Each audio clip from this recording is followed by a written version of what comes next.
पतंजलि योगपीठ हरिद्वार के तत्वावधान में विद्यालय परिवार के बीच हम लोग प्राणायाम का आनंद लेंगे। तो सबसे पहले आपको मैं भस्त्रिका प्राणायाम कैसे करना है, भस्त्रिका प्राणायाम से हमें क्या लाभ मिलेगा और किन किन बीमारियों में वह हमें लाभ देगा। तो आइए ध्यान मुद्रा में बैठ जाइए और अंगूठा और तर्जनी के अग्रभाग को मिलाना है। उंगली का नाम एक बार याद कर लें, जिनको याद होगा उनको ठीक है, नहीं याद होगा वो याद कर लेना।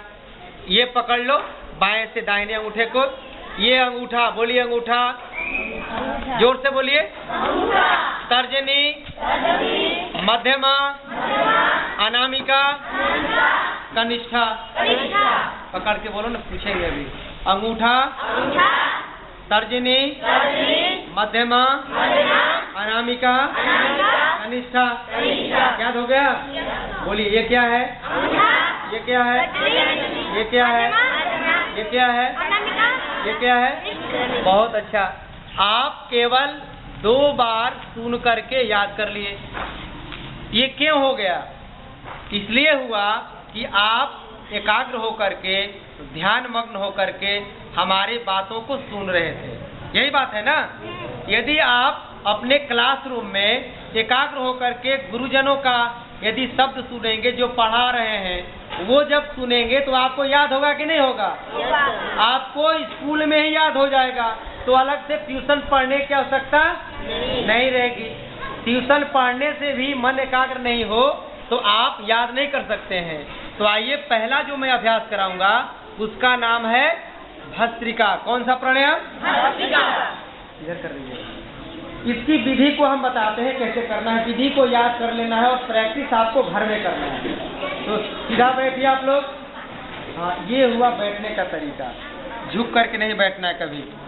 तो आइए भस्त्रिका प्राणायाम कैसे करना है उसकी विधि बताते हैं। सीधे बैठ जाते हैं और 5 सेकंड तक धीरे धीरे सांस को नाक के द्वारा अंदर ले जाना है और 5 सेकंड तक सांस को धीरे धीरे बाहर निकालना है और 5 मिनट इसका अभ्यास करना है। कितने सेकंड तक सांस भरना है? 5 सेकंड। कितने सेकंड तक छोड़ना है और कितने मिनट तक अभ्यास करना है? बहुत बढ़िया। तो आइए अब आंख बंद करिए और मेरे साथ अभ्यास करिए। सबकी आंखें बंद हो, मन शांत। धीरे धीरे प्राणवायु को डायफ्राम में ले जाने का प्रयास करिए। फेफड़े के अंदर प्राणवायु को पेट में नहीं ले जाना है, पेट को नहीं फुलाना है। जब सांस भरेंगे सभी लोग भरेंगे तो आप अपने डायफ्राम को, फेफड़े को फैलता हुआ महसूस करिए और जब सांसों को छोड़ेंगे तो आपको ऐसा लगे कि हमारा फेफड़ा सिकुड़ रहा है। धीरे धीरे सांस भरेंगे और धीरे धीरे प्राणवायु को बाहर करेंगे। अब ये सोचना है कि ये प्राण है क्या, प्राण से हमें लाभ क्या है, प्राण मजबूत होने से क्या फायदा, प्राण कमजोर होने से क्या हमें मिलेगा। धीरे धीरे जब सांस भरेंगे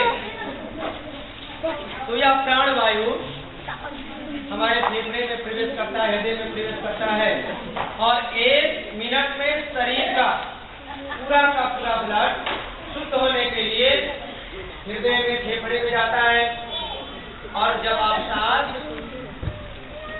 भरेंगे तो ऑक्सीजन का लेवल हमारे अंदर बढ़ता जाता है और जिस व्यक्ति के अंदर ऑक्सीजन का स्तर बढ़ जाए उस व्यक्ति का शरीर, उस व्यक्ति का रक्त और उस व्यक्ति की कोशिकाएं हमेशा जागृत अवस्था में, शुद्धता के साथ और एनर्जेटिक, ओज, तेज, ऊर्जा, उत्साह, उमंग के साथ धीरे धीरे सांस भरिए और आपका ध्यान सांसों पर टिका होना चाहिए।